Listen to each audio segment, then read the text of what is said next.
እሺ እናት መሆኗ የሚታወቀው በምንድን ነው? በፍቅሯ። የእናቱ ለታ ይከፈል ቢባል በስንት ብር ተከፍሎ ያልቃል? በብር አይከፈልም ግን በፍቅር ነው። አሜዚንግ። እሺ ኢትዮጵያ እናታችን ከሆነች አባታችን ማን ነው? አላህ። አንድዬ ነው አባታችን። ኢትዮጵያ እናታችን ነች፣ ፈጣሪ አባታችን ነው። አክስታችንስ? አዳነች አቤቤ።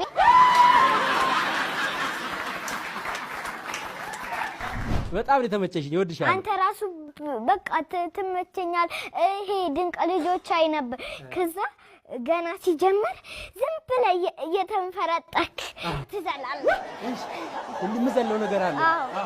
እሺ ብቻህን ድንቅ ልጆች ላይ ሳይሆን ብቻ ቆመህ ማይክሮፎን ይዘህ ከዛ ስታንድ አፕ ኮሜዲ እሱ ስታንድ አፕ ኮሜዲ